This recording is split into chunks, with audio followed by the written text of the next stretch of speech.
दिखाई दे रहा है सबको?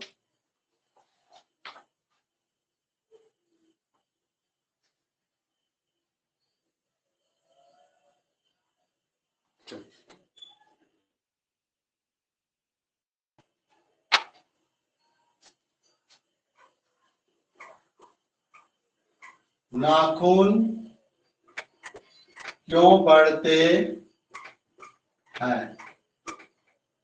नाखून क्यों बढ़ते हैं, ये चैप्टर हम पढ़ा रहे थे। ठीक है, इसमें हम ऑब्जेक्टिव लिखा देते हैं। आज जितना हो सके आज लिखाएंगे, फिर कल लिखाएंगे। ठीक है, सबसे पहला क्वेश्चन है आज जो क्वेश्चन लिखा है वो सारा क्वेश्चन एग्जाम में आने वाला क्वेश्चन लिखा देते हैं जो इंपॉर्टेंट है। ठीक है, फिर कल जो लिखा है वो उतना ज्यादा इंपॉर्टेंट नहीं रहेगा, लेकिन फिर भी रहेगा। लेकिन आज का क्वेश्चन जो है वो 2026 के लिए एकदम इंपॉर्टेंट रहेगा। ठीक है, जो बचेगा उसको कल लिखाएंगे, क्योंकि सारा इंपॉर्टेंट आज नहीं लिखा पाएंगे, फिर कल लिखाएंगे। ठीक है,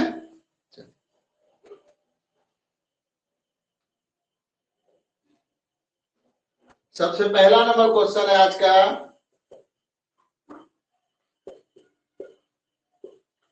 नाखून क्यों बढ़ते हैं यह पाठ कौन सी, यह पाठ की लिख देते हैं, की कौन सी, यह पाठ की कौन सी विधा है?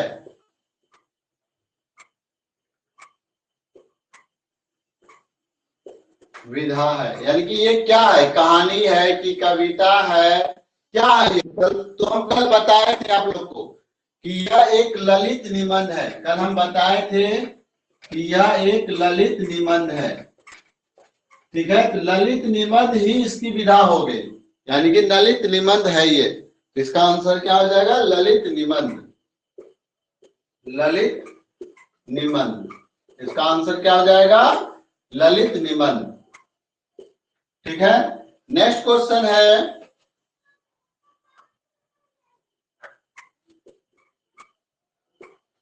नाखून क्यों बढ़ते हैं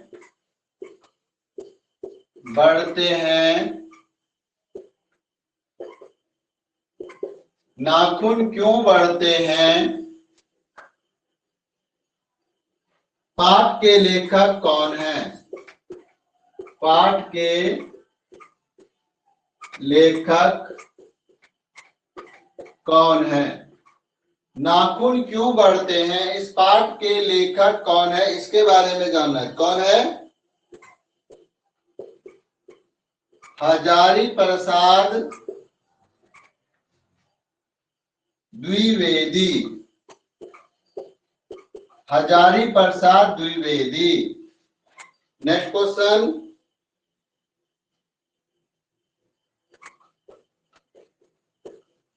हजारी प्रसाद द्विवेदी का जन्म, हजारी प्रसाद द्विवेदी का जन्म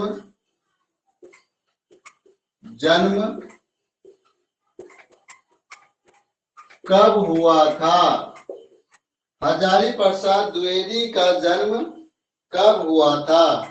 तो कब हुआ था? 1907 ईस्वी में हुआ था। 1907 ईस्वी में हुआ था। हजारी प्रसाद द्विवेदी का जन्म कब हुआ था? 1907 ईस्वी में हुआ था। तो क्वेश्चन है पहला नंबर, नाखून क्यों बढ़ते हैं, यह पाठ की कौन सी विधा है? तो ये क्या है? ललित निबंध है। क्या है ये? ललित निबंध है। सेकेंड नंबर क्वेश्चन है, नाखून क्यों बढ़ते हैं, पाठ के लेखक कौन है? तो हजारी प्रसाद द्विवेदी। हजारी प्रसाद द्विवेदी का जन्म कब हुआ था? 1907 में हुआ था। हजारी प्रसाद द्विवेदी का जन्म कहाँ हुआ था? तो छपरा बलिया उत्तर प्रदेश में हुआ था।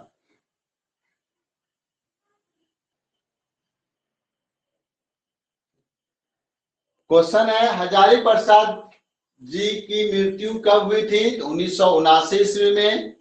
अशोक के फूल किसकी रचना है? हजारी प्रसाद द्विवेदी की। आलोक पर्व किसकी रचना है? हजारी प्रसाद द्विवेदी की। बाम भट्ट की आत्मकथा किसकी रचना है? हजारी प्रसाद द्विवेदी की। किस रचना पर हजारी प्रसाद द्विवेदी को साहित्य अकादमी पुरस्कार मिला? आलोक पर्व में। आलोक पर्व रचना था जिसमें इनको साहित्य अकादमी पुरस्कार मिला था। ठीक है।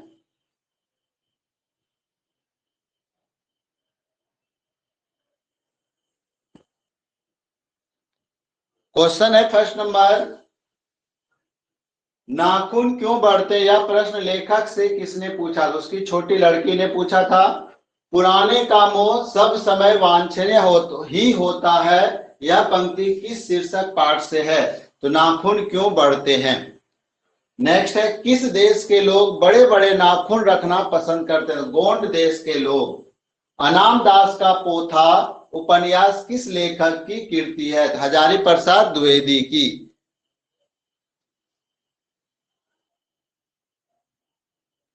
क्वेश्चन है, हजारी प्रसाद द्विवेदी ने निर्लज अपराधी किसे कहा? तो नाखून को। किसने कहा था कि सब पुराने अच्छे नहीं होते, सब नए खराब नहीं होते? कालिदास ने। दधीचि मुनि का हड्डी से क्या बना है? तो इंद्र का वज्र। सहजात वृत्ति किसे कहते हैं? अनजान स्मृति को सहजात वृत्ति कहते हैं। क्वेश्चन आज लिखा है, 20 क्वेश्चन कल हम मॉर्निंग में पूछेंगे। नाखून प्रतीक है पांचवी वृत्ति का। जिस शब्द का रूप कभी नहीं बदलता उसे कहते हैं अवयव कहते हैं। व्यंजनों के अंत में हलंत लगाने पर उसका मान होता है, तो उसका मान आधा हो जाता है। व्यंजन के अंत में अगर हलंत लगाएंगे तो मान आधा